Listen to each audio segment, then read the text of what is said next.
नाम तो ही जीवन जाच लवांगे ਤਾਂ ਹੀ ਅਸੀਂ ਉਸ ਟਿਕਾਓ ਨੂੰ, ਉਸ ਚੜ੍ਹਦੀ ਕਲਾ ਨੂੰ ਕਾਇਮ ਰੱਖ ਪਾਵਾਂਗੇ ਜੋ ਗੁਰੂ ਸਾਹਿਬ ਜੀ ਨੇ ਸਾਨੂੰ ਦਿੱਤਾ ਹੈ, ਜੋ ਗੁਰੂ ਦੇ ਸਿੱਖ ਦੇ ਵਿੱਚੋਂ ਉਹਨਾਂ ਨੇ ਦੇਖਣਾ ਲੋਚਿਆ ਹੈ, ਦੇਖਣਾ ਚਾਹਿਆ ਹੈ। ਜੇ ਅਸੀਂ ਕਹੀਏ ਕਿ ਬੋਲ ਜਦੋਂ ਉੱਤੇ ਜਾਂਦੀ ਹੈ ਤੇ ਫਿਰ ਉਹ ਥੱਲੇ ਵੀ ਆ ਜਾਂਦੀ ਹੈ। ਜੇ ਥੱਲੇ ਮਾਰਿਆ ਉਹਨੂੰ, ਉੱਤੇ ਉਹਨੇ ਉਛਾਲਾ ਖਾ ਕੇ ਉੱਤੇ ਗਈ ਤੇ ਫਿਰ ਉਹ ਥੱਲੇ ਵੀ ਵਾਪਸ ਆਈ। ਤੇ ਗੁਰੂ ਦਾ ਸਿੱਖ ਕਹਿੰਦੇ ਜੇ ਉੱਤੇ ਜਾਂਦਾ ਹੈ ਤੇ ਫਿਰ ਇਹ ਨਹੀਂ ਕਿ ਉੱਤੇ ਹਵਾ ਦੇ ਵਿੱਚ ਆ ਗਿਆ, ਹੰਕਾਰ ਦੇ ਵਿੱਚ ਆ ਗਿਆ, ਉਹ ਉਚਾਈਆਂ ਤੇ ਜਾਂਦਾ ਹੈ, ਪਰ ਉਚਾਈ ਤੇ ਜਾ ਕੇ ਹੰਕਾਰ ਨਹੀਂ, ਉਹ ਉਚਾਈ ਨੂੰ ਚੜ੍ਹਦੀ ਕਲਾ ਦੇ ਵਿੱਚ ਰੱਖਦਾ ਹੈ ਤੇ ਨਾਲ ਚੜ੍ਹਦੀ ਕਲਾ ਦੇ ਵਿੱਚ ਫਿਰ ਉਹ ਨਿਮਰਤਾ ਵਾਲਾ ਨੀਵਾਂਪਣ ਹੈ, ਢਹਿੰਦੀ ਕਲਾ ਵਾਲਾ ਨਹੀਂ। ਉਹਦੇ ਕੋਲ ਨਿਮਰਤਾ ਵੀ ਨਾਲ ਹੈ, ਉਚਾਈ ਵੀ ਹੈ, ਨਿਮਰਤਾ ਵੀ ਹੈ। ਇਹ ਗੁਣ ਹਨ ਸਿੱਖੀ ਦੇ, ਸਤ, ਸੰਤੋਖ, ਦਇਆ, ਧਰਮ ਤੇ ਧੀਰਜ। ਇਹ ਸਿੱਖ ਨੇ ਉਚਾਈ ਤੇ ਨਿਮਰਤਾ ਦੋਨੇ ਨਾਲ ਦੇ ਨਾਲ ਕਿਵੇਂ ਰੱਖੀਆਂ ਆਪਣੇ ਕੋਲ। ਇੱਕੋ ਵੇਲੇ ਦੋਨੇ ਗੁਣ ਹੋਣੇ ਕਿ ਉਚਾਈ ਦੇ ਵਿੱਚ ਆ ਕੇ, ਚੜ੍ਹਦੀ ਕਲਾ ਦੇ ਵਿੱਚ ਆ ਕੇ ਵੱਡੇ ਵੱਡੇ ਗੁਣ ਹੋਣ, ਵੱਡੀ ਸਮਰੱਥਾ ਹੋਵੇ, ਦਾਤੇ ਨੂੰ ਪਾਉਣ ਵਾਲੀ, ਦਾਤੇ ਨਾਲ ਨਿਭਾਉਣ ਵਾਲੀ, ਤੇ ਫਿਰ ਕਦੇ ਹੰਕਾਰ ਨਾ ਆਵੇ, ਫਿਰ ਕਦੇ ਉਸ ਗੁਣ ਦਾ, ਉਹਨਾਂ ਗੁਣਾਂ ਦਾ ਹੰਕਾਰ ਨਾ ਆਵੇ। ਕਹਿੰਦੇ ਉਹਦੇ ਕੋਲ ਦਇਆ ਹੈ, ਧੀਰਜ ਹੈ। ਧੀਰਜ ਇਸ ਗੱਲ ਦਾ ਹੈ ਕਿ ਔਗਣਾਂ ਨੂੰ ਖਤਮ ਕਰਕੇ, ਮਾਰ ਕੇ ਗੁਣਾਂ ਨੂੰ ਜਰ ਲੈਣਾ ਹੈ, ਬਰਦਾਸ਼ਤ ਕਰਨਾ ਹੈ ਸੰਤੋਖ, ਸਬਰ ਦੇ ਨਾਲ, ਕਿ ਆਪਣੇ ਗੁਣਾਂ ਦਾ ਹੰਕਾਰ ਨਹੀਂ ਕਰਨਾ ਕਿ ਆਪਣੇ ਵਿੱਚ ਕੁਝ ਹੈ, ਅਸੀਂ ਕੁਝ ਪ੍ਰਾਪਤੀ ਕੀਤੀ, ਰੱਬ ਜੀ ਦਾ ਨਾਮ ਜਪਿਆ ਜਾਂ ਰੱਬ ਜੀ ਦੇ ਨਾਲ ਜੁੜੇ, ਤੇ ਫਿਰ ਉਸ ਦੇ ਸਦਕਾ ਜੋ ਧੀਰਜ ਉਸਨੇ ਦਿੱਤਾ, ਸੱਤ ਦੇ ਗੁਣ ਦੇ ਵਿੱਚੋਂ ਧੀਰਜ ਵੀ ਮਿਲਿਆ। ਧੀਰਜ ਮਿਲਿਆ ਤੇ ਫਿਰ ਪਹਿਲਾਂ ਦਇਆ ਆਈ, ਦਇਆ ਦੂਸਰਿਆਂ ਦੇ ਉੱਤੇ ਕੀਤੀ, ਦਇਆ ਉਸਨੇ ਦੂਸਰਿਆਂ ਦੇ ਉੱਤੇ ਕੀਤੀ ਤੇ ਆਪ ਕੀ ਰੱਖਿਆ, ਸੰਤੋਖ। ਆਪਣੇ ਅੰਦਰ ਜਿਹੜਾ ਦਇਆ ਦਾ ਗੁਣ ਸੀ ਉਹ ਦੂਸਰਿਆਂ ਦੇ ਲਈ ਵਰਤਿਆ ਕਿ ਦੂਸਰਿਆਂ ਦੇ ਉੱਤੇ ਤਰਸ ਕਰਨਾ ਹੈ। ਜੇ ਨਾਮ ਦੀ ਕਮਾਈ ਕੀਤੀ ਹੈ ਜਾਂ ਕਿਰਤ ਕੀਤੀ ਹੈ ਧਰਮ ਦੀ, ਤੇ ਕਹਿੰਦੇ ਫਿਰ ਆਪਣੀ ਕੀਤੀ ਹੋਈ ਕਮਾਈ ਦੇ ਵਿੱਚੋਂ ਦੋਨਾਂ ਤਰੀਕਿਆਂ ਦੇ ਨਾਲ ਉਹ ਵੰਡ ਕੇ ਛਕਦਾ ਹੈ, ਲੋੜਵੰਦ ਨੂੰ ਦਾਨ ਦਿੰਦਾ ਹੈ। ਤੇ ਜੇ ਕੋਈ ਨਾਮ ਨਹੀਂ ਜਪਦਾ, ਜੇ ਕੋਈ ਰੱਬ ਵਾਲੇ ਪਾਸੇ ਨਹੀਂ ਲੱਗਿਆ, ਤੇ ਉਹਨਾਂ ਦੇ ਉੱਤੇ ਵੀ ਤਰਸ ਕਰਦਾ ਹੈ। ਜੇ ਕਿਸੇ ਕੋਲੇ ਧਨ ਆਦਿਕ ਖਰਚਣ ਨੂੰ ਪੈਸਾ ਨਹੀਂ, ਖਾਣ ਨੂੰ ਰੋਟੀ ਨਹੀਂ, ਤੇ ਆਪਣੇ ਹਿੱਸੇ ਦੇ ਵਿੱਚੋਂ ਵੰਡ ਕੇ ਉਹਨਾਂ ਨੂੰ ਦਿੰਦਾ ਹੈ। ਦੋਨਾਂ ਤਰੀਕਿਆਂ ਦੇ ਨਾਲ ਵੰਡਦਾ ਹੈ। ਜੇ ਗੁਰੂ ਨਾਨਕ ਦੇਵ ਜੀ ਮਹਾਰਾਜ ਜੀ ਦਾ 20 ਰੁਪਏ ਦਾ ਵਰਤਾਇਆ ਹੋਇਆ ਲੰਗਰ, ਉਹਦੇ ਵਿੱਚੋਂ ਜੇ ਕਿਸੇ ਦਾ ਢਿੱਡ ਭਰਦਾ ਹੈ ਤਾਂ ਉਹਦੇ ਵਿੱਚ ਵੀ ਤੋਟ ਨਾ ਆਵੇ, ਵੱਧੋ ਜਾਈ। ਤੇ ਜੇ ਗੁਰੂ ਨਾਨਕ ਪਾਤਸ਼ਾਹ ਜੀ ਨੇ ਸ਼ਬਦ ਦਾ ਜੋ ਲੰਗਰ ਹੈ, ਸ਼ਬਦ ਦਾ ਜੋ ਪ੍ਰਸ਼ਾਦ ਇਸ ਨੂੰ ਛਕਾਇਆ ਹੈ, ਸ਼ਬਦ ਦੀ ਜੋ ਜੀਵਨ ਜੋਤ ਇਹਨੂੰ ਦਿੱਤੀ ਹੈ, ਉਹ ਸ਼ਬਦ ਦਾ ਲੰਗਰ ਵੀ ਵਰਤਾਉਂਦਾ ਹੈ। ਤੇ ਇਹ ਲੰਗਰ ਵੀ ਅਜਿਹਾ ਹੈ, ਤੋਟ ਨਾ ਆਵੇ, ਵੱਧੋ ਜਾਈ। ਤੇ ਹੁਣ ਇਹ ਕੰਜੂਸ ਨਹੀਂ ਹੁੰਦਾ, ਇਹ ਸਦਾ ਹੀ ਭਰ ਭਰ ਕੇ ਝੋਲੀਆਂ ਵੰਡਦਾ ਹੈ, ਕਿਉਂਕਿ ਇਸ ਨੂੰ ਦਾਤੇ ਦੇ ਦਰ ਤੋਂ ਇਹ ਅਖੁੱਟ ਖਜ਼ਾਨਾ ਪ੍ਰਾਪਤ ਹੋਇਆ ਹੈ। ਤੇ ਹੁਣ ਇਸ ਨੂੰ ਜੇ ਇਹ ਅਖੁੱਟ ਖਜ਼ਾਨਾ ਪ੍ਰਾਪਤ ਹੋਇਆ ਹੈ ਤੇ ਇਸ ਨੂੰ ਇਹ ਜੀਵਨ ਜਾਚ, ਇਹ ਕੰਜੂਸੀ ਕਿਉਂ ਨਹੀਂ ਕਰਦਾ? ਇਹ ਇਸ ਕਰਕੇ ਨਹੀਂ ਕਰਦਾ ਕਿਉਂਕਿ ਇਹਦੇ ਅੰਦਰ ਸੱਤ ਹੈ। ਸੱਤ ਭਾਵ ਸੱਚ, ਸੱਚ ਭਾਵ ਰੱਬ ਜੀ। ਅਸੀਂ ਸਾਰੇ ਝੂਠੇ ਹਾਂ, ਨਾਸ਼ਵੰਤ ਹਾਂ, ਮਿੱਥਿਆ ਹਾਂ। ਅਸੀਂ ਕੁਝ ਸਮੇਂ ਲਈ ਹਾਂ ਤੇ ਅਗਲੇ ਸਮੇਂ ਦੇ ਵਿੱਚ ਅਸੀਂ ਨਹੀਂ ਹੋਵਾਂਗੇ। ਆਉਣ ਵਾਲੇ ਸਮੇਂ ਦੇ ਵਿੱਚ ਜੋ ਕੁਝ ਵੀ ਹੈ ਉਹ ਆਉਣ ਵਾਲੇ ਸਮੇਂ ਦੇ ਵਿੱਚ ਨਹੀਂ ਹੁੰਦਾ। ਕੋਈ ਸਮਾਂ ਸਾਡੇ ਕੋਲ ਇਸ ਸਮੇਂ ਚੀਜ਼ਾਂ ਹਨ, ਆਉਣ ਵਾਲੇ ਸਮੇਂ 'ਚ ਨਹੀਂ ਹੋਣਗੀਆਂ। ਰਿਸ਼ਤੇ ਹਨ, ਹੋਰ ਪਦਾਰਥ ਹਨ, ਆਉਣ ਵਾਲੇ ਸਮੇਂ 'ਚ ਉਹਨਾਂ ਨੇ ਚਲੇ ਜਾਣਾ ਹੈ, ਸਾਡੇ ਸਰੀਰ ਨੇ ਵੀ ਖਤਮ ਹੋਣਾ ਹੈ। ਪਰ ਇਸ ਨੂੰ ਇਹ ਜੀਵਨ ਜਾਚ ਕਿੱਥੋਂ ਮਿਲੀ ਕਿ ਜੋ ਮੈਨੂੰ ਮਿਲਿਆ ਹੈ ਮੈਂ ਉਹਨੂੰ ਵੰਡ ਕੇ ਛਕਣਾ ਹੈ। ਉਸ ਦੇ ਕੋਲ ਸਭ ਤੋਂ ਵੱਡਾ ਸੱਤ ਦਾ ਗੁਣ ਹੈ ਜੋ ਕਾਇਮ ਆਪ ਹੈ, ਉਹ ਸੱਚ ਹੈ ਤੇ ਉਸ ਦਾ ਨਾਮ ਵੀ ਸੱਚ ਹੈ। ਇਸੇ ਕਰਕੇ ਇਸ ਸੱਚੇ ਨਾਮ ਦੇ ਸਦਕਾ ਉਹਦੇ ਕੋਲ ਇਹ ਗੁਣ ਹਨ। ਉਹਨੂੰ ਇਹ ਸਮਝ ਹੈ ਕਿ ਦਇਆ ਦੂਸਰਿਆਂ ਦੇ ਉੱਤੇ ਕਰਨੀ ਹੈ, ਆਪਣੇ ਅੰਦਰ ਧੀਰਜ ਲੈ ਕੇ ਆਉਣਾ ਹੈ, ਦੂਸਰਿਆਂ ਦੇ ਉੱਤੇ ਤਰਸ ਕਰਨਾ ਹੈ ਕਿ ਕਿੰਨਾ ਕਿਸੇ ਦਾ ਕੋਈ ਡਿੱਗਿਆ ਜੀਵਨ ਹੋਵੇ, ਕੋਈ ਚਿੱਕੜ ਦੇ ਵਿੱਚ ਡਿੱਗਿਆ ਹੋਵੇ ਤੇ ਉਹਨੂੰ ਉੱਚਾ ਉਠਾਉਣਾ ਹੈ, ਉਹਨੂੰ ਬਾਹਰ ਕੱਢਣਾ ਹੈ। ਆਪ ਅਰਦਾਸ ਕੀਤੀ ਹੈ, ਕੁਝ ਬਲਵੀਰ ਬ੍ਰਹਮ ਸੁਖ ਸਾਗਰ ਗਰਤ ਪਰਤ ਗਹਿ ਲੇਹੋ ਅੰਗੁਰੀਆ। ਅੰਗੁਰੀਆ ਦਾ ਭਾਵ ਉਂਗਲੀ ਫੜਨੀ। ਗਰਤ ਟੋਇਆ।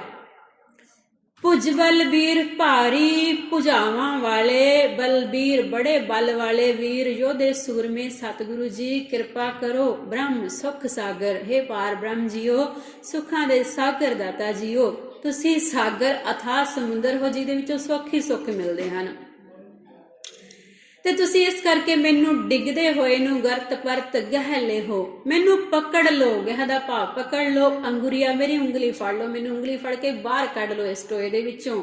ਆਪ ਅਰਦਾਸ ਕੀਤੀ ਤੇ ਫਿਰ ਅਰਦਾਸ ਕਰਕੇ ਜਦੋਂ ਇਹ ਰੱਬ ਜੀ ਨੇ ਕੱਢਿਆ ਤੇ ਫਿਰ ਦੂਸਰਿਆਂ ਨੂੰ ਕੱਢਣ ਦੀ ਜੀਵਨ ਜਾਚ ਇਹਨੇ ਲਈ।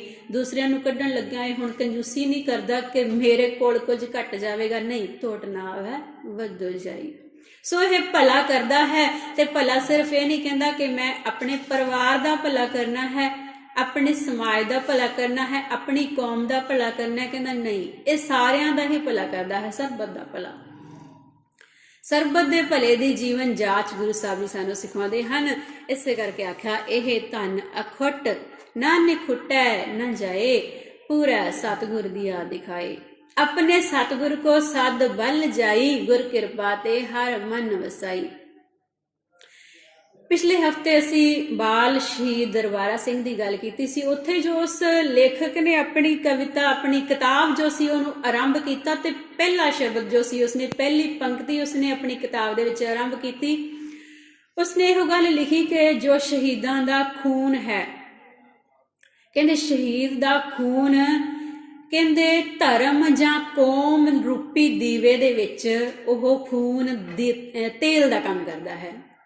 ਧਰਮ ਜਾਂ ਕੌਮ ਇੱਕ ਦੀਵਾ ਹੈ ਤੇ ਜਿਹੜਾ ਸ਼ਹੀਦ ਦਾ ਖੂਨ ਹੈ ਉਹ ਦੀਵੇ ਦੇ ਵਿੱਚ ਤੇਲ ਦਾ ਕੰਮ ਕਰਦਾ ਹੈ।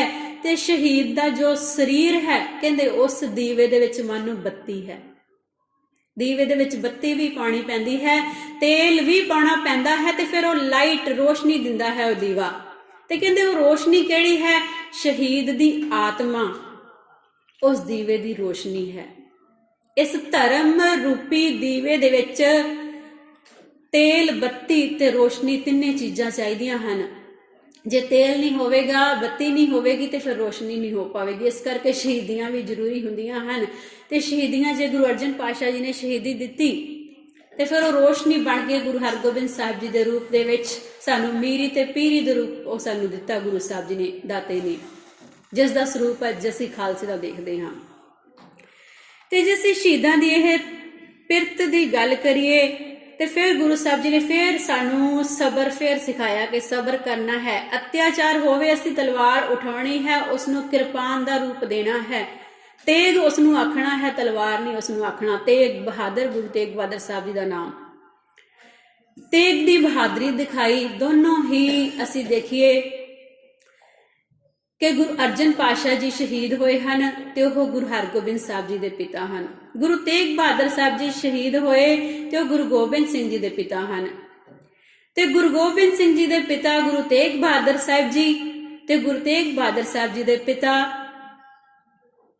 ਧੰਨ ਸ਼੍ਰੀ ਗੁਰੂ ਹਰਗੋਬਿੰਦ ਸਾਹਿਬ ਜੀ ਤੇ ਗੁਰੂ ਗੋਬਿੰਦ ਸਿੰਘ ਜੀ ਦੇ ਦਾਦਾ ਧੰਨ ਸ਼੍ਰੀ ਗੁਰੂ ਹਰਗੋਬਿੰਦ ਸਾਹਿਬ ਜੀ। ਤੇ ਹੁਣ ਅਸੀਂ ਇੱਧਰ ਗੁਰੂ ਗੋਬਿੰਦ ਸਿੰਘ ਜੀ ਦੇ ਪਿਤਾ ਸ਼੍ਰੀ ਗੁਰੂ ਹਰਗੋਬਿੰਦ ਸਾਹਿਬ ਜੀ, ਇਹ ਦੋਨੋਂ ਦਾਦਾ ਪੋਤਾ ਹਨ। ਦੋਨਾਂ ਨੇ ਸਾਨੂੰ ਸ੍ਰੀ ਸਾਹਿਬ ਪਕੜਨੀ ਸਿਖਾਈ ਹੈ ਕਿ ਜੇ ਸ਼ਹੀਦੀ ਹੁੰਦੀ ਹੈ ਤੇ ਅਸੀਂ ਸ੍ਰੀ ਸਾਹਿਬ ਪਕੜਨੀ ਹੈ। ਤੇ ਇੱਧਰੋਂ ਅਸੀਂ ਗੱਲ ਕਰੀਏ ਕਿ ਗੁਰੂ ਅਰਜਨ ਪਾਤਸ਼ਾਹ ਤੇ ਗੁਰੂ ਤੇਗ ਬਹਾਦਰ ਸਾਹਿਬ ਜੀ ਦੀ। ਗੁਰੂ ਅਰਜਨ ਪਾਤਸ਼ਾਹ ਜੀ ਦੇ ਪੁੱਤਰ ਧੰਨ ਸ਼੍ਰੀ ਗੁਰੂ ਹਰਗੋਬਿੰਦ ਸਾਹਿਬ ਜੀ ਤੇ ਗੁਰੂ ਹਰਗੋਬਿੰਦ ਸਾਹਿਬ ਜੀ ਦੇ ਪੁੱਤਰ ਧੰਨ ਸ਼੍ਰੀ ਗੁਰੂ ਤੇਗ ਬਹਾਦਰ ਸਾਹਿਬ ਜੀ। ਹੁਣ ਗੁਰੂ ਅਰਜਨ ਪਾਤਸ਼ਾਹ ਜੀ ਦੇ ਪੁੱਤਰ ਹਨ ਗੁਰੂ ਹਰਗੋਬਿੰਦ ਸਾਹਿਬ ਜੀ ਤੇ ਗੁਰੂ ਹਰਗੋਬਿੰਦ ਸਾਹਿਬ ਜੀ ਦੇ ਪੁੱਤਰ ਹਨ ਧੰਨ ਸ਼੍ਰੀ ਗੁਰੂ ਤੇਗ ਬਹਾਦਰ ਸਾਹਿਬ ਜੀ। ਤੇ ਗੁਰੂ ਤੇਗ ਬਹਾਦਰ ਸਾਹਿਬ ਜੀ ਦੇ ਪਿਤਾ ਦਾਦਾ ਕੌਣ ਹੋਏ? ਗੁਰੂ ਅਰਜਨ ਪਾਤਸ਼ਾਹ ਜੀ। ਗੁਰੂ ਗੋਬਿੰਦ ਸਿੰਘ ਜੀ ਦੇ ਦਾਦਾ ਧੰਨ ਸ਼੍ਰੀ ਗੁਰੂ ਹਰਗੋਬਿੰਦ ਸਾਹਿਬ ਜੀ ਤੇ ਗੁਰੂ ਤੇਗ ਬਹਾਦਰ ਸਾਹਿਬ ਜੀ ਮਹਾਰਾਜ ਜੀ ਦੇ ਦਾਦਾ ਧੰਨ ਸ਼੍ਰੀ ਗੁਰੂ ਅਰਜਨ ਪਾਤਸ਼ਾਹ ਜੀ। ਹੁਣ ਗੁਰੂ ਅਰਜਨ ਪਾਤਸ਼ਾਹ ਤੇ ਗੁਰੂ ਤੇਗ ਬਹਾਦਰ ਸਾਹਿਬ ਜੀ ਵੀ ਦਾਦਾ ਪੋਤਾ ਹਨ। ਗੁਰੂ ਹਰਗੋਬਿੰਦ ਸਾਹਿਬ ਜੀ ਤੇ ਗੁਰੂ ਗੋਬਿੰਦ ਸਿੰਘ ਜੀ ਪਾਤਸ਼ਾਹ ਜੀ ਵੀ ਦਾਦਾ ਪੋਤਾ ਹਨ। ਇੱਕ ਦਾਦੇ ਪੋਤੇ ਨੇ ਸ਼ਹੀਦੀ ਦਾ ਸਾਨੂੰ ਜਾਮ ਪੀਣਾ ਸਿਖਾਇਆ, ਸਬਰ ਕਰਨਾ ਸਿਖਾਇਆ ਤੇ ਜ਼ਬਰ ਦਾ ਮੁਕਾਬਲਾ ਸਬਰ ਦੇ ਨਾਲ ਕਰਨਾ ਹੈ। ਤੇ ਇੱਕ ਪਾਸੇ ਦੋਨੋਂ ਹੀ ਦਾਦਾ ਪੋਤਾ ਹਨ ਜੋ ਸਾਨੂੰ ਸ੍ਰੀ ਸਾਹਿਬ ਚੱਕਣ ਦੀ ਜੀਵਨ ਜਾਚ ਸਿਖਾਉਂਦੇ ਹਨ ਕਿ ਅਸੀਂ ਜੇ ਜ਼ਬਰ ਦਾ ਮੁਕਾਬਲਾ ਸਬਰ ਦੇ ਨਾਲ ਕਰਦੇ ਹੋਏ ਸ਼ਹੀਦੀ ਵੀ ਦੇਣੀ ਪੈ ਜਾਂਦੀ ਹੈ ਤੇ ਫਿਰ ਇਹ ਨਹੀਂ ਕਿ ਅਸੀਂ ਸ਼ਹੀਦੀਆਂ ਦੇਈ ਜਾਈਏ ਤੇ ਫਿਰ ਮੁਕਾਬਲਾ ਨਾ ਕਰੀਏ। ਅਸੀਂ ਜੇ ਲੋੜ ਪਵੇ ਤੇ ਫਿਰ ਉੱਥੇ ਤਲਵਾਰ ਵੀ ਸ਼ਮਸ਼ੀਰ ਵੀ ਚੱਕਣੀ ਹੈ, ਅਸੀਂ ਤੇਗ ਦੇ ਨਾਲ ਉਸ ਦਾ ਮੁਕਾਬਲਾ ਕਰਨਾ ਹੈ। ਕਿਰਪਾਨ ਵੀ ਰੱਖਣੀ ਹੈ ਆਪਣੇ ਕੋਲ ਤੇ ਕਿਰਪਾਨ ਦੇ ਵਿੱਚ ਗੁਣ ਹੈ ਕਿਰਪਾ ਕਰਨੀ। ਇਹ ਨਹੀਂ ਕਿ ਅਸੀਂ ਆਪਣਿਆਂ ਦਾ ਭਲਾ, ਸਾਡੇ ਉੱਤੇ ਅਤਿਆਚਾਰ ਹੋ ਰਿਹਾ ਤੇ ਸਿਰਫ ਆਪਣੇ ਲਈ ਤਲਵਾਰ ਉਠਾਉਣੀ ਹੈ, ਆਪਣੇ ਲਈ ਤੇਗ ਸ਼ਮਸ਼ੀਰ ਉਠਾਉਣੀ ਹੈ। ਕਹਿੰਦੇ ਜੇ ਦੂਸਰਿਆਂ ਦੇ ਉੱਤੇ ਅਤਿਆਚਾਰ ਹੋ ਰਿਹਾ ਹੈ ਤੇ ਫਿਰ ਇਹ ਕਿਰਪਾਨ ਦੂਸਰਿਆਂ ਦੇ ਲਈ ਵੀ ਉੱਠੇ। ਦੂਸਰਿਆਂ ਦੇ ਉੱਤੇ ਅਤਿਆਚਾਰ ਹੁੰਦਾ ਹੋਵੇ ਤਾਂ ਵੀ ਅਸੀਂ ਆਵਾਜ਼ ਉਠਾਉਣੀ ਹੈ। ਅਸੀਂ ਇਸ ਸਮੇਂ ਬਹੁਤ ਕੁਝ ਦੇਖਿਆ ਸਰਕਾਰਾਂ ਨੇ ਕੀਤਾ, ਸਿਰਫ ਕਿਸਾਨਾਂ ਦੇ ਉੱਤੇ ਅਤਿਆਚਾਰ ਨਹੀਂ ਹੋਏ। ਕਹਿੰਦੇ ਕਿ ਇੱਕ ਮੁਰਗਾ ਜਦੋਂ ਵੱਢਿਆ ਜਾਂਦਾ ਹੋਵੇ ਤੇ ਬਾਕੀ ਮੁਰਗੇ ਚੁੱਪ ਕਰਕੇ ਦਾਣਾ ਚੁਗਦੇ ਰਹਿੰਦੇ ਹਨ, ਵਾਰੀ ਦੂਜਿਆਂ ਦੀ ਵੀ ਆਉਂਦੀ ਹੈ। ਇਸ ਕਰਕੇ ਅਸੀਂ ਚੁੱਪ ਕਰਕੇ ਨਹੀਂ ਬਹਿਣਾ। ਇਹ ਜੇ ਅੱਜ ਕਿਸਾਨਾਂ ਦੇ ਉੱਤੇ ਹੋਇਆ ਤੇ ਕੱਲ ਨੂੰ ਕਿਸੇ ਹੋਰ ਤੇ ਵੀ ਹੋ ਸਕਦਾ। ਕਿਸਾਨਾਂ ਤੋਂ ਪਹਿਲਾਂ ਕਸ਼ਮੀਰ ਦਾ ਤੇ ਹੋਰ ਬਹੁਤ ਕੁਝ ਅਸੀਂ ਦੇਖ ਚੁੱਕੇ ਹਾਂ ਤੇ ਅੱਜ ਜੇ ਇਹ ਕਦਮ ਵਧਿਆ ਹੈ ਤੇ ਸਾਨੂੰ ਸਾਰਿਆਂ ਨੂੰ ਲੋੜ ਹੈ ਕਿ ਕਿਸਾਨਾਂ ਦਾ ਅਸੀਂ ਸਾਥ ਦਈਏ। ਅਸੀਂ ਇਹ ਨਾ ਕਹੀਏ ਕਿ ਕਿਸਾਨਾਂ ਦਾ ਉਹਨਾਂ ਦਾ ਅੰਦੋਲਨ ਹੈ ਆਪੇ ਬੈਠੇ ਰਹਿਣ, ਨਹੀਂ, ਸਾਨੂੰ ਸਾਰਿਆਂ ਨੂੰ ਹਿੱਸਾ ਪਾਉਣਾ ਚਾਹੀਦਾ ਹੈ। ਇੱਥੋਂ ਤੱਕ ਕਿ ਜੋ ਸਰਹੰਦ ਫਤਿਹਗੜ੍ਹ ਸਾਹਿਬ ਦੇ ਸਿੰਘ ਸਾਹਿਬ ਹਨ, ਉਹਨਾਂ ਨੇ ਤਾਂ ਇੱਥੋਂ ਤੱਕ ਆਖਿਆ ਸੀ ਕਿ ਮੈਂ ਉਹਨਾਂ ਦੇ ਪ੍ਰੋਗਰਾਮ 'ਚ ਨਹੀਂ ਜਾਣਾ ਜਿਹੜਾ ਕਿਸਾਨ ਅੰਦੋਲਨ ਦਾ ਹਿੱਸਾ ਨਹੀਂ ਬਣਿਆ। ਉਹਨਾਂ ਨੇ ਉੱਥੋਂ ਸਟੇਜ ਤੋਂ ਆਖਿਆ ਸੀ ਪਿਛਲੇ ਮਹੀਨੇ ਕਿ ਮੈਂ ਉਹਨਾਂ ਦੇ ਪ੍ਰੋਗਰਾਮ ਤੇ ਨਹੀਂ ਜਾਵਾਂਗਾ, ਪਹਿਲਾਂ ਪੁੱਛਾਂਗੇ ਕਿ ਤੁਸੀਂ ਕਿਸਾਨ ਅੰਦੋਲਨ ਦਾ ਹਿੱਸਾ ਬਣੇ ਸੀ ਤੇ ਜੇ ਕਹੋਗੇ ਕਿ ਨਹੀਂ ਅਸੀਂ ਨਹੀਂ ਗਏ ਤੇ ਕਹਿੰਦੇ ਮੈਂ ਤੁਹਾਡੇ ਪ੍ਰੋਗਰਾਮ ਤੇ ਨਹੀਂ ਆਵਾਂਗਾ, ਤੁਹਾਡੇ ਸ਼ਹਿਰ ਦੇ ਵਿੱਚ ਤੁਹਾਡੇ ਘਰ ਦੇ ਵਿੱਚ ਨਹੀਂ ਆਵਾਂਗਾ ਮੈਂ। ਸੋ ਸਾਨੂੰ ਲੋੜ ਹੈ ਸਾਰਿਆਂ ਨੂੰ ਆਪਣੀ ਇੱਕ ਘੱਟੋ ਘੱਟ ਇੱਕ ਹਾਜ਼ਰੀ ਉੱਥੇ ਜ਼ਰੂਰ ਲਗਵਾਈਏ। ਇਹ ਸਮਾਂ ਕਿਸੇ ਤੇ ਵੀ ਆ ਸਕਦਾ ਹੈ। ਜਦੋਂ ਵੀ ਭਿਆਨਕ ਸਮਾਂ ਆਉਂਦਾ ਹੈ ਤੇ ਸਾਨੂੰ ਸਾਵਧਾਨ ਸੁਚੇਤ ਰਹਿਣਾ ਚਾਹੀਦਾ। ਅਸੀਂ ਸਰਬੱਤ ਦੇ ਭਲੇ ਦੇ ਲਈ ਲੜਨਾ ਹੈ। ਅਸੀਂ ਸਿਰਫ ਆਪਣਾ ਆਪ ਨਹੀਂ ਦੇਖਣਾ ਕਿ ਸਾਡੇ ਉੱਤੇ ਕੁਝ ਨਹੀਂ ਹੋਇਆ। ਕਿਸਾਨ ਰੋਟੀ ਕਿਹਦੇ ਲਈ ਪੈਦਾ ਕਰਦਾ ਹੈ? ਸਾਰਿਆਂ ਦੇ ਲਈ। ਅਸੀਂ ਖੇਤਾਂ ਦੇ ਵਿੱਚੋਂ ਜਦੋਂ ਲੰਘਦੇ ਹਾਂ, ਸੜਕਾਂ ਤੋਂ ਲੰਘਦੇ ਹਾਂ ਤੇ ਖੇਤ ਆਸੇ-ਪਾਸੇ ਦੇਖੀਏ, ਉਹ ਸਾਰੀਆਂ ਕਣਕਾਂ ਕਿੰਨੀਆਂ ਫੈਲੀਆਂ ਪਈਆਂ ਹਨ, ਹਰਿਆਵਲ ਹੀ ਹਰਿਆਵਲ ਹੈ, ਸਾਰੀ ਧਰਤੀ ਹਰੀ ਹੋਈ ਪਈ ਹੈ। ਹੁਣ ਜੇ ਦੇਖੋ ਸੜਕ ਤੇ ਜਾ ਕੇ ਆਪਣੀ ਗੱਡੀ ਤੇ ਤੁਰਦੇ ਹੋਏ ਜਾਂ ਤੁਰ ਕੇ ਦੇਖੋ, ਸਾਰਾ ਬਿਲਕੁਲ ਐਂ ਲੱਗਦਾ ਕਿ ਸਾਰੀ ਧਰਤੀ ਹਰੀ ਭਰੀ ਹੈ ਤੇ ਉਹ ਸਾਰੀ ਕਣਕ ਉਹਨਾਂ ਨੇ ਇਕੱਲੇ ਨੇ ਥੋੜੀ ਖਾਣੀ ਹੈ। ਜੇ ਨਾ ਉਗਾਣਗੇ ਤੇ ਅਸੀਂ ਕਿੱਥੋਂ ਖਾ ਲਾਂਗੇ? ਜੇ ਉਹ ਆਪਣੇ ਜੋਗੀ ਉਗਾਣ ਲੱਗ ਜਾਣਗੇ ਤੇ ਫਿਰ ਅਸੀਂ ਕੀ ਕਰਾਂਗੇ? ਪਹਿਲਾਂ ਤਾਂ ਸਮਾਂ ਹੁੰਦਾ ਸੀ ਕਿ ਅਸੀਂ ਲੋਕ ਸਮਾਨ ਦਿੰਦੇ ਸੀ, ਬਦਲੇ ਦੇ ਵਿੱਚ ਕਣਕ ਆਦਿ ਲੈ ਲੈਂਦੇ ਸੀ। ਅੱਜ ਪੈਸੇ ਦੇ ਨਾਲ ਲੈਂਦੇ ਹਾਂ, ਅਗਾਂਹ ਬਹੁਤ ਪੈਸੇ ਦੇ ਕੇ ਵੀ ਨਹੀਂ ਸ਼ਾਇਦ ਨਾ ਮਿਲੇ। ਇਸ ਕਰਕੇ ਸਮਾਂ ਹੈ ਲੜਨ ਦਾ, ਸਾਰਿਆਂ ਨੂੰ ਇਸ ਯੁੱਧ ਦੇ ਵਿੱਚ ਸ਼ਾਮਲ ਹੋਣ ਦਾ, ਸਰਕਾਰ ਨੂੰ ਝੁਕਾਉਣ ਦਾ, ਸਰਕਾਰ ਦੇ ਉੱਤੇ ਪ੍ਰੈਸ਼ਰ ਪਾਉਣ ਦਾ। ਸੋ ਅਸੀਂ ਇਹ ਧਨ ਜੇ ਛਕਿਆ ਹੈ ਤਾਂ ਇਹਦਾ ਅਸਰ ਦਿਖਾਈ ਦੇਵੇ ਕਿ ਸੱਚੀ ਸਿੱਖ ਕੌਮ ਇਕੱਠੀ ਹੈ, ਏਕਾ ਹੈ, ਏਕਤਾ ਇਹਦੇ ਵਿੱਚ। ਇਹ ਆਪਣਾ ਸਿਰਫ ਇਹ ਨਹੀਂ ਦੇਖਦੀ ਕਿ ਮੈਨੂੰ ਕੀ ਲੋੜ ਹੈ, ਸਿਰਫ ਮੈਨੂੰ ਤਾਂ ਟਾਈਮ ਹੀ ਨਹੀਂ। ਜਦੋਂ ਸਾਡੇ ਉੱਤੇ ਮੁਸੀਬਤ ਆ ਗਈ ਉਦੋਂ ਸਾਡੇ ਕੋਲ ਸਾਰੇ ਟਾਈਮ ਨਿਕਲ ਆਣਗੇ। ਅੱਜ ਮੈਂ ਵੀ ਹੱਲੇ ਵੀ ਕਿਸਾਨ, ਜਦੋਂ ਅਸੀਂ ਪਿੰਡਾਂ ਦੇ ਵਿੱਚ ਕਲਾਸ ਲਾਉਣ ਜਾਂਦੇ ਹਾਂ ਤੇ ਕਿਸਾਨ ਲੋਕ ਕਿਸਾਨਾਂ ਦੇ ਘਰ ਦੀਆਂ, ਭਾਵੇਂ ਅਸੀਂ ਸਾਰਿਆਂ ਦੇ ਉੱਤੇ ਇਹ ਗੱਲ ਟੁਕਦੀ ਹੈ, ਕਹਿਣਗੇ ਟਾਈਮ ਨਹੀਂ ਹੈ ਕਲਾਸ ਲਾਉਣ ਦਾ, ਧਰਮ ਦੀ ਕਲਾਸ ਦੇ ਵਿੱਚ ਜਾਣ ਦਾ ਟਾਈਮ ਨਹੀਂ ਹੈ। ਹੁਣ ਅੰਦੋਲਨ ਦੇ ਵਿੱਚ ਜਿਵੇਂ ਉਹ ਬੈਠੇ ਹਨ ਤੇ ਕੱਲ ਨੂੰ ਅਸੀਂ ਜੇ ਅੱਜ ਅਸੀਂ ਕਹੀਏ ਕਿ ਅੱਜ ਉਹਨਾਂ ਦੇ ਕੋਲ ਬੈਠਣ ਦਾ ਸਾਨੂੰ ਟਾਈਮ ਨਹੀਂ, ਤੇ ਫਿਰ ਆਪੇ ਸਮਾਂ ਨਿਕਲੂਗਾ ਜਦੋਂ ਸਾਡੇ ਉੱਤੇ ਮੁਸੀਬਤ ਆਈ। ਫਿਰ ਸੜਕਾਂ ਤੇ ਬੈਠਣ ਨਾਲੋਂ ਇਸ ਸਮੇਂ ਹੀ ਲੜਿਆ ਜਾਵੇ ਤਾਂ ਕਿ ਇੱਕ ਤੋਂ ਬਾਅਦ ਦੂਜਾ ਕਦਮ ਅਗਲਾ ਚੱਕਣ ਦੀ ਹਿੰਮਤ ਨਾ ਕਰੇ। ਸੋ ਅਸੀਂ ਸਰਬੱਤ ਦਾ ਭਲਾ ਕਰੀਏ। ਸਾਨੂੰ ਇਹ ਜੀਵਨ ਜਾਚ ਅਸੀਂ ਸਿੱਖਣੀ ਹੈ, ਲੈਣੀ ਹੈ। ਆਪਣੇ ਸਤਿਗੁਰ ਕੋ ਸਦ ਬਲ ਜਾਈ। ਸਤਿਗੁਰ ਨੇ ਸਾਨੂੰ ਇਹ ਜੀਵਨ ਜਾਚ ਦਿੱਤੀ ਹੈ। ਗੁਰ ਕਿਰਪਾ ਤੇ ਹਰ ਮਨ ਵਸਾਈ, ਸੇ ਧਨਵੰਤ ਹਰ ਨਾਮ ਲਿਵ ਲਾਏ। ਗੁਰ ਪੂਰੈ ਹਰ ਧਨ ਪ੍ਰਗਾਸਿਆ, ਹਰ ਕਿਰਪਾ ਤੇ ਵਸੈ ਮਨ ਆਏ। ਗੁਰੂ ਪੂਰੇ ਨੇ ਇਸ ਧਨ ਦਾ ਪ੍ਰਕਾਸ਼ ਕੀਤਾ ਹੈ, ਚਾਨਣ ਕੀਤਾ ਹੈ, ਰੋਸ਼ਨੀ ਦਿੱਤੀ ਹੈ, ਸਾਨੂੰ ਗਿਆਨ ਦਿੱਤਾ ਹੈ ਤੇ ਹਰੀ ਦੀ ਕਿਰਪਾ ਦੇ ਨਾਲ ਇਹ ਮਨ ਦੇ ਵਿੱਚ ਵਸ ਸਕਦਾ ਹੈ। ਮਨ ਦੇ ਵਿੱਚ ਨਹੀਂ ਵਸਿਆ ਜੇ ਅਸੀਂ ਤੁਰੇ ਨਹੀਂ ਉਹਨਾਂ ਕਦਮਾਂ ਦੇ ਉੱਤੇ। ਅਸੀਂ ਸਿਰਫ ਫਾਰਮੈਲਿਟੀ ਕਰਦੇ ਹਾਂ, ਫਾਰਮੈਲਿਟੀ ਨਹੀਂ ਕਰਨੀ, ਅਸੀਂ ਚੱਲਣਾ ਹੈ ਉਹਨਾਂ ਕਦਮਾਂ ਦੇ ਉੱਤੇ। ਅਵਗੁਣ ਕਾਟ ਗੁਣ ਹਿਰਦੈ ਸਮਾਏ। ਅਵਗੁਣਾਂ ਨੂੰ ਕੱਟ ਕੇ ਗੁਣ ਹਿਰਦੇ ਦੇ ਵਿੱਚ ਮਨੁੱਖ ਵਸਾ ਲੈਂਦਾ ਹੈ। ਪੂਰੇ ਗੁਰ ਕੈ ਸਹਿਜ ਸੁਭਾਏ। ਪੂਰੇ ਗੁਰੂ ਦੀ ਕਿਰਪਾ ਦੇ ਨਾਲ ਕਹਿੰਦੇ ਇਹਦੇ ਅੰਦਰ ਆਤਮਿਕ ਅਡੋਲਤਾ, ਸਹਿਜ ਸੁਭਾਅ ਕਹਿੰਦੇ ਇਹਦੇ ਬਣ ਜਾਂਦਾ ਹੈ। ਆਤਮਿਕ ਅਡੋਲਤਾ ਟਿਕ ਜਾਂਦੀ ਹੈ। ਪੂਰੇ ਗੁਰ ਕੀ ਸਾਚੀ ਬਾਣੀ, ਸੁਖ ਮਨ ਅੰਤਰ ਸਹਿਜ ਸਮਾਣੀ।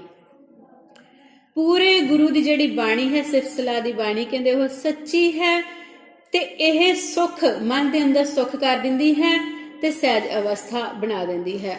ਇਹ ਏਕ ਅਚਰਜ ਜਨ ਦੇਖੋ ਭਾਈ, ਦੁਬਿਧਾ ਮਾਰ ਹਰ ਮਨ ਵਸਾਈ। ਕਹਿੰਦੇ ਹੈ ਭਾਈ, ਇੱਕ ਅਚਰਜਜਨਕ ਕੋਤਕ ਦੇਖੋ, ਹੈਰਾਨੀ ਕਰਨ ਵਾਲੀ ਗੱਲ ਕਿ ਮਨੁੱਖ ਦੁਬਿਧਾ ਨੂੰ ਮਾਰ ਲੈਂਦਾ ਹੈ ਤੇ ਹਰੀ ਨੂੰ ਆਪਣੇ ਮਨ ਦੇ ਵਿੱਚ ਵਸਾ ਲੈਂਦਾ ਹੈ। ਦੁਬਿਧਾ ਨੂੰ ਮਾਰ ਲੈਣਾ ਕਿ ਮੈਂ ਇਹ ਕੰਮ ਕਰਾਂ ਕਿ ਨਾ, ਰੱਬ ਵਾਲੇ ਪਾਸੇ ਜਾਵਾਂ ਕਿ ਨਾ, ਚੰਗਾ ਕੰਮ ਕਰਾਂ ਕਿ ਨਾ, ਪਹਿਲਾਂ ਆਪਣੇ ਕੰਮ ਜ਼ਰੂਰੀ ਹਨ। ਕਹਿੰਦੇ ਉਹ ਦੁਬਿਧਾ ਛੱਡ ਦਿੰਦਾ, ਉਹ ਕਹਿੰਦਾ ਨਹੀਂ, ਉਹ ਤਾਂ ਕੰਮ ਕਰਨਾ ਹੀ ਕਰਨਾ ਹੈ। ਦੁਬਿਧਾ ਮਾਰ ਹਰ ਮਨ ਵਸਾਈ। ਹਰੀ ਦੀ ਗੱਲ ਨੂੰ ਯਾਦ ਰੱਖਦਾ ਹੈ ਕਿ ਇਹ ਰੱਬੀ ਗੁਣ ਹੈ, ਪਹਿਲਾਂ ਇਹ ਗੁਣ ਜ਼ਰੂਰੀ ਹੈ, ਪਹਿਲਾਂ ਇਹ ਗੁਣ ਜ਼ਰੂਰੀ ਹੈ, ਫਿਰ ਬਾਕੀ ਕੰਮ ਬਾਅਦ ਚੋਂ। ਦੁਬਿਧਾ ਮਾਰ ਹਰ ਮਨ ਵਸਾਈ। ਦੁਬਿਧਾ ਉਹਦੇ ਅੰਦਰੋਂ ਖਤਮ ਹੋ ਜਾਂਦੀ ਹੈ, ਉਹ ਇੱਕ ਪਾਸਾ ਚੁਣ ਲੈਂਦਾ ਹੈ। ਨਾਮ ਅਮੋਲਕ ਨਾ ਪਾਇਆ ਜਾਏ। ਕਹਿੰਦੇ ਇਹ ਨਾਮ ਅਮੋਲਕ ਹੈ, ਪਾਇਆ ਨਹੀਂ ਜਾ ਸਕਦਾ, ਪਰ ਗੁਰ ਪ੍ਰਸਾਦ ਵਸੈ ਮਨ ਆਏ। ਗੁਰੂ ਦੀ ਕਿਰਪਾ ਮਿਲ ਜਾਵੇ ਤੇ ਕਹਿੰਦੇ ਇਹ ਮਨ ਦੇ ਵਿੱਚ ਵਸ ਜਾਂਦਾ ਹੈ। ਗੁਰੂ ਦੀ ਕਿਰਪਾ ਦੇ ਪਾਤਰ ਬਣਨਾ ਹੈ। ਵਾਰ-ਵਾਰ ਗੁਰ ਪ੍ਰਸਾਦ ਮੰਗਲਾਚਰਨ ਦੇ ਰੂਪ ਦੇ ਵਿੱਚ ਆਉਂਦਾ ਹੈ ਤੇ ਸ਼ਬਦਾਂ ਦੇ ਵਿੱਚ ਵੀ ਗੁਰ ਪ੍ਰਸਾਦ ਦੀ ਗੱਲ ਗੁਰੂ ਸਾਹਿਬ ਜੀ ਨੇ ਵਾਰ-ਵਾਰ ਕਰਕੇ ਸਮਝਾਈ ਹੈ। ਸਭ ਮਹਿ ਵਸੈ ਪ੍ਰਭ ਇੱਕੋ ਸੋਏ। ਸਾਰਿਆਂ ਦੇ ਵਿੱਚ ਇੱਕੋ ਆਪ ਉਹ ਵਸਦਾ ਹੈ। ਗੁਰਮਤੀ ਘਟ ਪ੍ਰਗਟ ਹੋਏ, ਗੁਰੂ ਦੀ ਮੱਤ ਦੇ ਦੁਆਰਾ ਹਿਰਦੇ ਦੇ ਵਿੱਚ ਪ੍ਰਗਟ ਹੋ ਜਾਂਦਾ ਹੈ। ਵਸਦਾ ਸਾਰਿਆਂ ਦੇ ਵਿੱਚ, ਪਰ ਪ੍ਰਗਟ ਕਹਿੰਦੇ ਗੁਰੂ ਦੀ ਮੱਤ ਦੁਆਰਾ ਹੀ ਹੁੰਦਾ ਹੈ। ਸਹਿਜੇ ਜਿਨ ਪ੍ਰਭ ਜਾਣ ਪਛਾਣਿਆ, ਜਿਨ੍ਹਾਂ ਨੇ ਅਡੋਲਤਾ ਦੇ ਵਿੱਚ ਰਹਿ ਕੇ ਪਰਮਾਤਮਾ ਜੀ ਦੇ ਨਾਲ ਜਾਣ ਪਛਾਣ ਕਰ ਲਈ, ਨਾਨਕ ਨਾਮ ਮਿਲੈ ਮਨ ਮਾਨਿਆ। ਕਹਿੰਦੇ ਨਾਮ ਮਿਲ ਜਾਂਦਾ ਹੈ ਤੇ ਮਨ ਦੇ ਵਿੱਚ ਕਹਿੰਦੇ ਪ੍ਰਤੀਤ ਆ ਜਾਂਦੀ ਹੈ, ਮਨ ਮੰਨ ਜਾਂਦਾ ਹੈ ਕਿ ਹੁਣ ਇੱਧਰ ਹੀ ਮੰਨਣਾ ਹੈ, ਕਿਸੇ ਹੋਰ ਨੂੰ ਨਹੀਂ ਮਨਾਉਣਾ। ਬਸ ਮਨ ਦੇ ਵਿੱਚ ਕਹਿੰਦੇ ਇੱਕੋ ਗੱਲ ਟਿਕ ਜਾਂਦੀ ਹੈ। ਮਨ ਨੂੰ ਅਸੀਂ ਸਮਝਾਉਂਦੇ ਹਾਂ ਕਿ ਚੱਲਦੇ ਹਾਂ, ਫੇਰ ਹੋਰ ਪਾਸੇ ਸਾਨੂੰ ਘੇਰ ਲੈਂਦੇ ਹਨ ਕਿ ਸਾਡੇ ਉਹ ਕੰਮ ਜ਼ਰੂਰੀ ਹਨ। ਕਹਿੰਦੇ ਨਹੀਂ, ਹੁਣ ਮਨ ਮੰਨ ਗਿਆ ਕਿ ਚੰਗਾ ਪਾਸਾ ਨਹੀਂ ਛੱਡਣਾ, ਪਹਿਲਾਂ ਇਹ ਕੰਮ ਜ਼ਰੂਰੀ ਹੈ। ਸੋ ਸਾਨੂੰ ਇਹ ਕੰਮ ਜ਼ਰੂਰੀ ਜੋ ਹੈ ਇਹ ਕਰਨਾ ਆ ਜਾਵੇ। ਇੱਥੋਂ ਤੱਕ ਕਿ ਵਿਦਵਾਨਾਂ ਦਾ ਇਹ ਵਿਚਾਰ ਹੈ ਕਿ ਚੰਗਾ ਕੰਮ ਕਰਨ ਲੱਗਿਆਂ ਸੋਚਣਾ ਨਹੀਂ ਚਾਹੀਦਾ, ਮਾੜਾ ਕੰਮ ਕਰਨ ਲੱਗਾ ਸਾਨੂੰ 100 ਵਾਰੀ 1000 ਵਾਰੀ ਵੀ ਸੋਚਣਾ ਚਾਹੀਦਾ ਹੈ। ਚੰਗਾ ਕੰਮ ਜਿਹੜਾ ਹੈ ਅੰਮ੍ਰਿਤਧਾਰੀ ਪੰਜਕਕਾਰੀ, ਸਿੱਖੀ ਨੂੰ ਸਮਝਣਾ, ਸਿੱਖੀ ਦੇ ਗੁਣਾਂ ਨੂੰ ਸਮਝਣਾ ਕਿ ਸਿੱਖ ਕੀ ਹੋਣਾ ਹੈ, ਸਿੱਖ ਦੀਆਂ ਨਿਸ਼ਾਨੀਆਂ ਕੀ ਹਨ। ਸੋ ਸਾਨੂੰ ਇਹਨਾਂ ਗੱਲਾਂ ਦੀ ਸਮਝ ਆ ਜਾਵੇ, ਚੱਲਣਾ ਆ ਜਾਵੇ। ਗੁਰੂ ਸਾਹਿਬ ਕਿਰਪਾ ਕਰਨ, ਵਿਚਾਰ ਕਰਦਿਆਂ ਇੱਕ ਨਹੀਂ ਬੇਅੰਤ ਪ੍ਰਕਾਰ ਦੀਆਂ ਭੁੱਲਾਂ ਹੋ ਜਾਂਦੀਆਂ ਹਨ। ਗੁਰੂ ਸਾਹਿਬ ਅਤੇ ਗੁਰੂ ਸਾਹਿਬ ਦੀ ਸੰਗਤ ਬਖਸ਼ਣਯੋਗ ਹੈ। ਅਖੀਰ ਦੇ ਵਿੱਚ ਪਾਓ ਜੀ ਗੁਰਫਤਿਹ ਦੀ